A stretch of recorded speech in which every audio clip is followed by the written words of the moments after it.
Now, I'd like to explain right now the whole story of Adam and Eve, just to make it available and understandable to people that might not have access to the Bible. Alright, this is how it happened, okay? First, God made everything, okay? He just made everything, and He made this big garden that was earth, alright? And then He put, He put Adam and Eve in the garden, okay? He put Adam and Eve in the garden, and they were naked because they didn't understand this whole thing about clothing and everything, and they didn't really understand anything. He said they hadn't eaten from the tree. There's a tree that God put in the center of the garden. And this was the tree of the knowledge of good and evil. You see, it's the tree of knowing things, the tree of knowledge. Now, they didn't eat from the tree yet, because God told them not to. You see, He put the tree there, and He told them, listen, alright, He walked, you have to understand something, that God was omniscient and omnipresent and all this stuff. You know, He was everywhere and knew everything and could see everything. But when He created, you know, the garden, He just kind of condensed down into a being, you know. So you can read the Bible if you want, or you could just take it from me. He you know, condensed down to a person, all right? He couldn't see everything and He didn't know everything, and He was just in one spot. So He was kind of like a human. And then that changed a little bit later, but I'll tell you about that. Now, He told them, He said, listen, alright, don't eat the fruit. This is very bad fruit, okay? This is fruit of knowledge. You'll get smart if you eat the fruit, and I want to keep you good and dumb so you can worship me properly, okay? That's what He told them. He said, you have to not eat this fruit. And if you do, I'm going to have to kill you and torture you.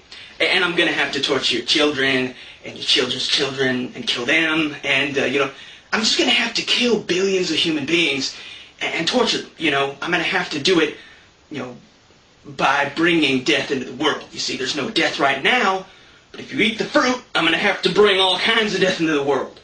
All right, you feel fine now, but just wait. Just wait. If you eat the fruit, you're going to suffer. You're all going to suffer. Billions are going to suffer if you eat the fruit. So just don't eat the fruit, stay good and ignorant like I made you, and it'll be okay. All right.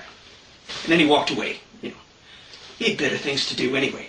So He walked away, and then the devil, Satan, he entered the garden, you see. But he didn't just come as himself, because that would be a dead giveaway. He chose a disguise, you see. And he disguised himself as a talking snake with legs, you see. So this talking snake with legs that was really Satan in disguise, he walks up to Adam and Eve, specifically Eve, and says these horrible things, vile, disgusting things. He says things to her like, knowledge is good. He even says things so just vile, like being ignorant is not good. He even says things like, educating yourself is a good thing. Now, Eve was trying to stick to what God said. Eve tried to tell Satan, listen, knowledge is not a good thing. God made me good and stupid so I could worship Him properly. And if I eat this fruit, I'm going to be smart. I'm going to know things. God doesn't want that. But Satan just would not relent. Satan just kept nailing her, you know, just kept drilling her at this with the whole, you have to be smart, you know what I mean? Just horrible things like that. And eventually she gave in. She ate the fruit. And then she called over Adam and had him eat some too. And they ate it. And then you know what happened? Just then, God walks by, you know. Now, he's curious. I guess he's really used to being omniscient and knowing everything. So now that he doesn't know everything, he's, you know, kind of nosy. So he asks, did you eat the fruit? What's going on? Why do you look like you have something on your mouth? You know, what's going on? And, of course, you know, she comes clean. They say, oh, yeah, you know, we ate the fruit. And that makes him real mad, you know what I mean? Because he's used to not having any surprises, and now all of a sudden he's surprised. You know, because he expected that they wouldn't eat the fruit when he walked away, but they did, all right? And he couldn't see this whole Satan disguised as a talking snake thing. He didn't see that coming. Just kind of blindsided him. So he got real mad, and he said, you know what? I have to do this. I'm going to have to bring death. I'm going to have to kick you out of the garden. Sorry, there's nothing I can do about it. And that's not all he did either. No. He looked at Satan, disguised as a talking snake with legs. He looked at, well, he didn't look at Satan. He actually didn't really care about Satan. But he looked at the disguise Satan was wearing, you see. He looked at that snake that Satan had possessed, and he was furious. He was furious.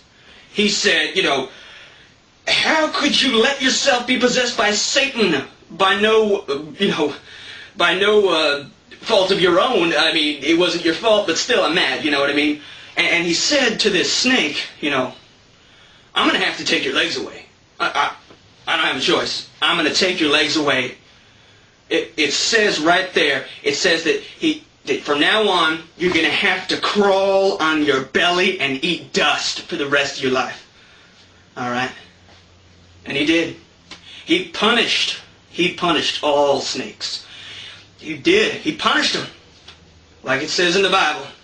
Took away their legs, and he makes them to this day. That is why to this day, snakes don't have legs, and they eat dust. Now, it's ridiculous to say that evolution made snakes not have legs. Come on now. Evolution making snakes not have legs? Now, why would evolution take away someone's legs? We all like our legs, so why would evolution take away someone's legs if it's beneficial? Alright? And why would snakes evolve to eat dust? You'd think if they evolved that they would evolve to eat small mammals or something, That they'd eat small animals that were big enough to, wrap their mouths around. But they don't. They eat dust. Now, why would something evolve to eat dust? Doesn't make any sense why something would evolve to eat dust unless God made them eat dust.